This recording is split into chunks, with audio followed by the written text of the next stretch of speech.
Alright, welcome back to another G Auto Repair YouTube video, and today we are going to tackle this 2009 Toyota Corolla.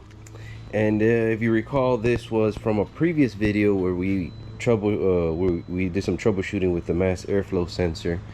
And you may recall in that video how the fuel trims were kind of off and I had kind of questioned it, but we were kind of focused on the mass airflow sensor to get the car up and running and whatnot. So we are back to deal with that pesky check engine light that is caused by a p0171 code. So I'm going to go through some steps here on what I use to troubleshoot these codes, and these steps can be used across the board on any year, make, model, and it should help you to troubleshoot that code. Now that code is set for multiple reasons. A bad or contaminated mass airflow sensor will cause that, as we've experienced in other of my videos, and a vacuum leak could cause that. Low fuel pressure can cause that. There's several things that could cause that. So I've already pre-hooked up my fuel pressure gauge, and I did that because I kind of already know what's happening. I just wanted to document this in an effort to help somebody else who's also having this situation going on. So I'm gonna go through the steps that I use or employ to try to determine, is it a vacuum leak, fuel pressure, or things. Now fuel pressure I tend to kind of leave towards the end of the troubleshooting, just because sometimes it's cumbersome to attach a fuel pressure gauge. So as you may know, you want to kind of go down the list as quick as possible because time is money and you want to figure out the situation as fast as possible. And there's a few simple things you could do just sitting in the car with your scan tool to give you a direction on where to go to. Okay, so I'm sure there's some things that I'm not gonna cover. If that's the case, feel free to put a comment in the description and let us know. But this is what I do to try to figure these out. So the first thing obviously you want to do is you want to check for trouble codes, which I've already done. So I already know that it's a system to lean p0171. I do have a p0301. I'm gonna ignore that for right now. It's pending. The customer did say that I kind of shut off on her a couple times, so maybe that kind of triggered a misfire code. So I'm not gonna pay attention to this for right now. The car is fine, is not misfiring right now. Of course, if you do have an active misfire code, sometimes that sets a false system lean. So be mindful of that. Sometimes, depending on what the situation you're having. So like I said, it's kind of difficult for me to cover every single possibility. So, you know, just keep that in mind. So first thing after checking the code is we're gonna check some quick live data. See what the fuel trims are. Maybe look at O2 sensors. That can also be a culprit. So here we have short and long-term fuel. Let me see if I can get, here I have, no, this is not what I'm looking for. Alright, so let's see if we can find, okay, bank 1, sensor 2.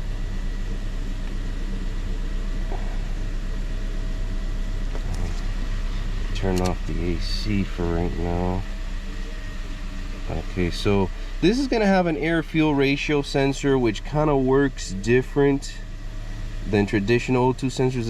They're a little more trickier to use for troubleshooting purposes. Again, I'm sure there's other people that are very good at looking at that.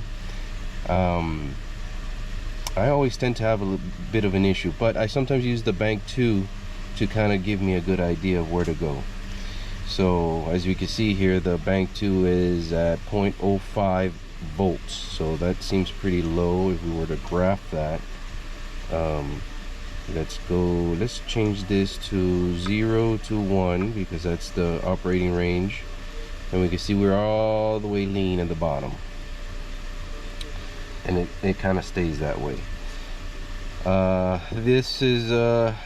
This kind of works in reverse to a O2 sensor, or traditional O2 sensors. Traditional O2 sensors, higher voltage is rich, lower is lean. This is kind of backwards. Higher is lean, lower is rich.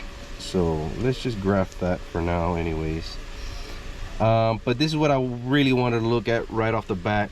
And you see here, let me try to give you guys a closer shot. We have positive numbers on O2 on fuel trims. We got positive 34.3 and 0.7 on the short. That is way too high. Technically you don't want to see that higher than 10, plus or minus 10.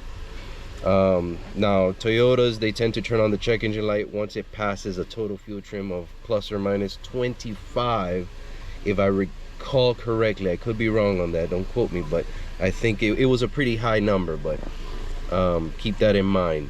So first of all, what I can do real quick is just raise my RPM slowly and see if this normalizes, and I'm gonna let you know what that means in just a second. So let me raise the O2. Okay, so it did go down a little bit, but it's still high. It did help a little bit. So normally if you see this going down to normal numbers, you see there, we're at about 2,500 RPMs, but we're still at positive total fuel trim of about hold on, it's kind of hard to keep it steady. We're still positive 21 on the long term. If you were to add the short and the long, it's still about 20, 21. So it's still pretty high up there in the positive. So that tells me if it's a vacuum leak. If this starts going back down to normal numbers, you know, less than 10, somewhere around there, then that lets me know that it's a vacuum leak. So right now I'm not suspecting that 100%, maybe a little bit, but not a whole lot. It did come down some, but it's still pretty high. So a stuck biased oxygen sensor can also cause lean or rich problems. So that's the next thing I want to see. So this is a quick step to tell, right, sitting from your driver seat with your scan tool, to see which route you want to go. So right now I'm not going to worry much about a vacuum leak. And if I do remember correctly, I think the customer did tell me that a mechanic that looked at it a while back, a couple years ago I think, because this code has been on for a while, he did go crazy looking for a vacuum leak and he didn't find any. So, and that kind of matches to what I'm seeing. It did go down a little bit. We're at 20, you know, mid-teens roughly total fuel trim, so it kind of goes up and down a little bit. But it was really bad. Positive 31, 34% on the long, plus whatever the short was, it was high up there. So to test an O2 sensor, see if we can manipulate it, we can do that relatively easy by introducing a fuel source to a vacuum. And I think I'm gonna use maybe I can just go ahead and squirt some in here through the throttle body. Okay, so I normally use brake cleaner with regular old brake cleaner. So what I'm gonna do is I'm just gonna squirt some in there. I don't wanna, because this is past the fuel, the mass airflow sensor. Just let it kind of suck in there. And see if I can see right there. No, wait, what am I looking at? Here we go. We want to see if this spikes up and to see if this comes down to normal, into the negative numbers actually. Okay, so let me see if I could do something better here with the camera, because I need both hands. All right, so I've located my vacuum source that I want to use. I'm gonna go ahead and use this vacuum hose right here, right behind the throttle plate. And remember how I said there's maybe a little bit of a vacuum leak? Well, we follow this same hose. It goes down here to right here. If we look on this side of it, what do we find there? Okay, a crack in that hose. So we definitely want to repair this. Okay, we don't want no vacuum leaks. And that's probably introducing a little bit of a vacuum leak. Probably not a big one, but definitely something that needs to be addressed. We're gonna go ahead and address it now that we're here. We can spray it, see if we get some kind of reaction here on the fuel trims and the O2 sensor. I'm not getting anything really, but we're still in the early stages. But definitely we're gonna go ahead and take care of that now that we're here. Okay, so I want to make sure that I do not call the engines to stumble, and I'm just gonna squirt a little bit of a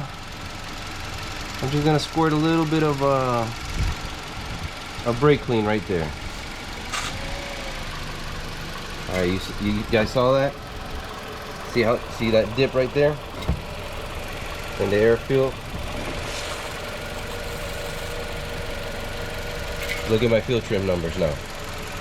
They're going all the way negative. Hold on, let me spray some more so you guys can see.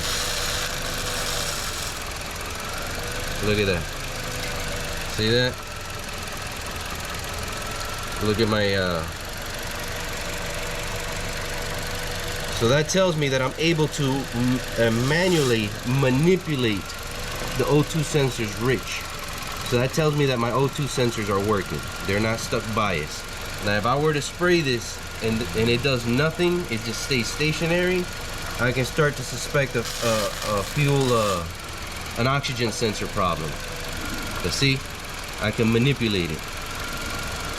So I can go ahead and eliminate the possibilities of it being a bad oxygen sensor. So what I'm gonna do is I'm gonna try to repair this real quick with another hose. With some bulk hose that I have laying around, see if I can fix that problem there. Let me go ahead and do that now. So I'll be with you in just a moment.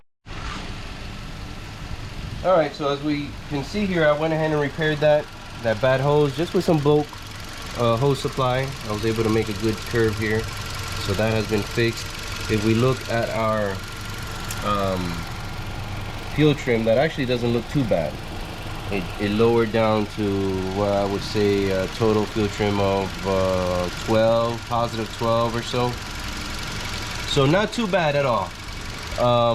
We started off at 31, it kind of mellowed down a little bit, and now it has further improved somewhat. So honestly, that really doesn't look too bad given the circumstances. We're below 15, we're still above 10, but we're below 15. But well, we're well below 25, which is, I think, is the threshold where it sets the code. But I'm pretty sure that's gonna come back to bite us if we leave it just like this, and I'll show you why. Because like I said, I already kind of know what's going on here. So this I just found right now while trying to find a vacuum source, so I decided to take care of that. That should be taken care of anyways, so we went ahead and did that. So now my next step, I can manipulate it I can cause it to go rich. Now I'm suspecting a fuel delivery problem. Okay, I'm suspecting a fuel delivery problem. So then I would check is the fuel pressure. So I'm already pre-hooked up. I'm just gonna go ahead and hook up my gauge. Let me turn it off first.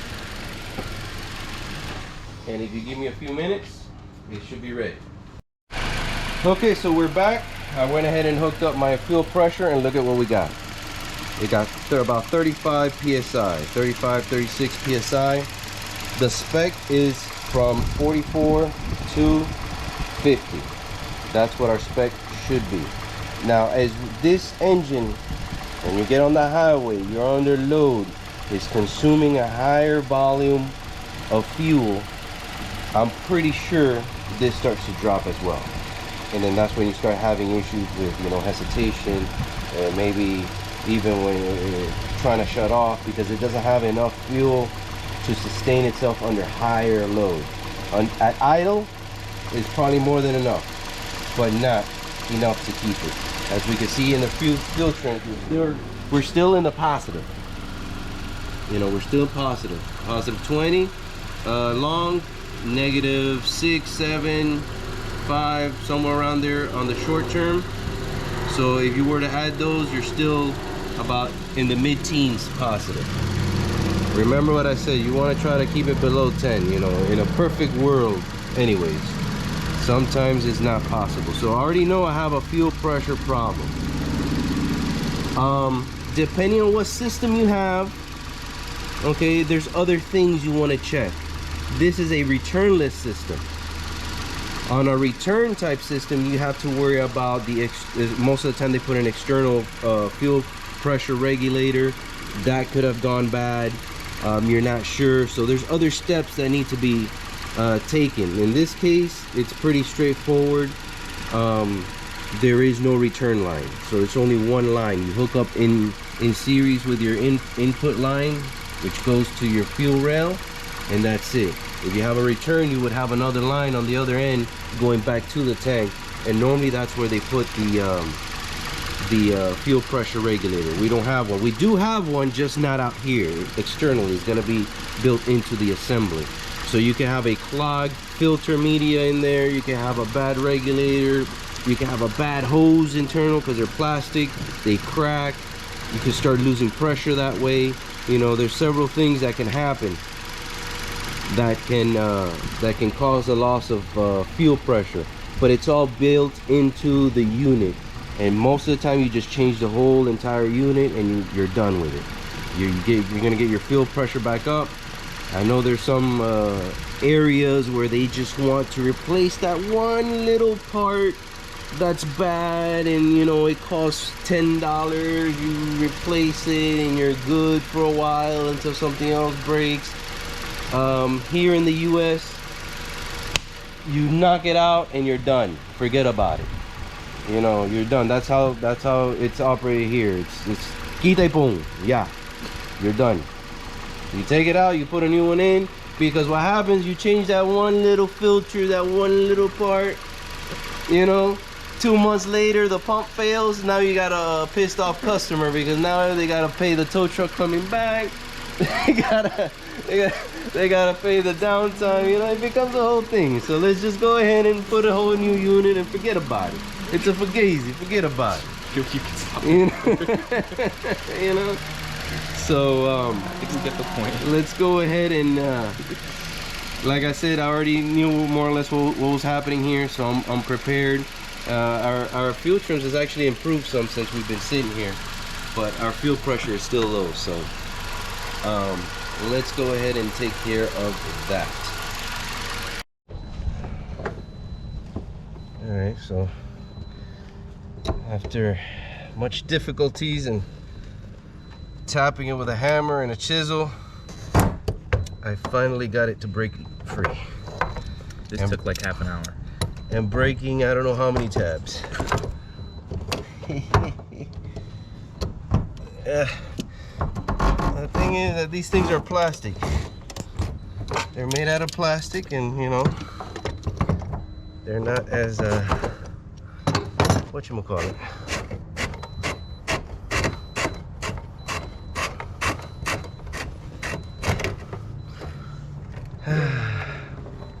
got it.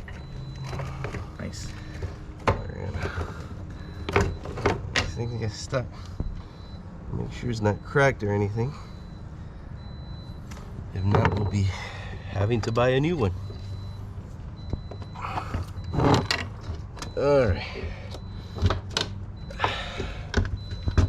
Where do you think it sealed itself from? Huh? Where do you think it sealed itself from? I have no idea. There's no visible like sealing or anything? No, it's just things get stuck sometimes, you know. Alright, let's get this out of here.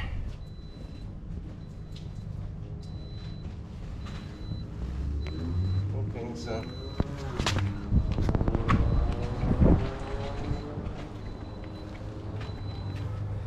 in there you see the little sock, and it's super black. That's from years of whatchamacallit, of operation. Now, there's one more thing here that I didn't mention earlier, so before everybody runs to the comment section and says, oh, you're a horrible person, why didn't you do this? Yes, voltage drop across the pump. That is true, you would be right, okay? However, I've done enough of these that, you know, either way, this pump has, what, 180,000 miles? Something like that. Chances that it's gonna need one anyways, regardless. If it doesn't fill today, it will fill tomorrow. But I'm pretty confident that everything's good. But you would be correct. Voltage drop, make sure you got the right voltage. If you don't have the right voltage, obviously you're not gonna have the output that you need. So you would be correct, sir or ma'am. You would be correct. There's a big filter in there, a built-in filter that can get plugged up. You know, there's a whole bunch of stuff, that little tricks and stuff we could do to check the integrity of the pump electronically, but we're just keeping this simple for the sake of the video. So let me go ahead and put the new one in, and then we'll be back with you. Oh, by the way, this pump is located in the back, underneath the back seat, so it's one of the easier ones to do. You don't have to drop the tank or anything. The hardest part right now was to take off that stupid ring, which normally doesn't give me that much of a hard time, but you know, this is live, so things happen. So let me just go ahead and install the new one, and we'll get back with the results. All right, so we're back. We got the new pump in, and what do we have? Almost 60 psi of pressure. That is huge. Okay, so we started at what, 35? Yeah, about 35, 36. Now we're about 58, 59. So we definitely have the fuel pressure that we need. So we're golden. Let's give this a few minutes to warm up, and then we'll look at our fuel trims and see what we're looking at.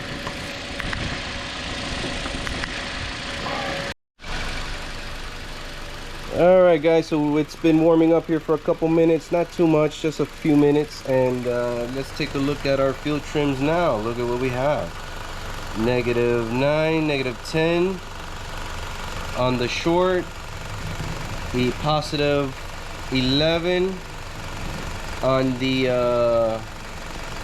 long. So if you were to add those together, you would have exactly just about 0 plus or minus a few percent total fuel trim. So this is what is to be expected. That is a fix. We are good. We had a couple things going on, a small little vacuum leak here going on, plus extremely low fuel pressures was causing this system to go haywire and go all the way to positive 30-ish, 34, 35% fuel trim. That is way too much. That will definitely set off a check engine light. And there we have the new pump. This little ring here gave me a run for my money, but we got it done. We just got to put the cover back on there. Everything is secure, no fuel leaks, no nothing. I had to give it a little bit of tough love to get it out of there, but we got it without breaking it. Let's take a look here again. As you can see, it's auto correcting itself now, so we are golden. We are good. Right there, we're about negative total trim, about -2 or 3, somewhere around there, which is acceptable. Remember, you want to stay between plus or minus 10%. In Toyota, they will not turn on the check engine light, I think, until it reaches plus or minus 25%, which is a pretty big number. But anything higher than plus or minus 10 to 15% is probably, you're going to notice some fuel economy issues with that. It probably won't turn on the check engine light, but it may, you know, notice a little bit of a decreased fuel economy and whatnot. So especially if it's positive 10 to 15%. So that's the sweet spot, below 10, but you know, there is wiggle room there to play around with. So we took care of this cracked hose here, and we took care of the fuel pressure problem. We're at almost 60 psi, so you could floor this thing all the way down on the highway and it should not give you any issues. It's got plenty of fuel pressure to get the job done. So provided that she started with about 35 psi, so yeah, that was going to give an issue. So that's all for today, folks. Thanks for sticking by throughout the little technical difficulties and whatnot with that stupid ring, and coupled with my rants and raves and, you know, all that good jazz. As always, like and subscribe, and I'll hope to catch you in the next video. Ciao.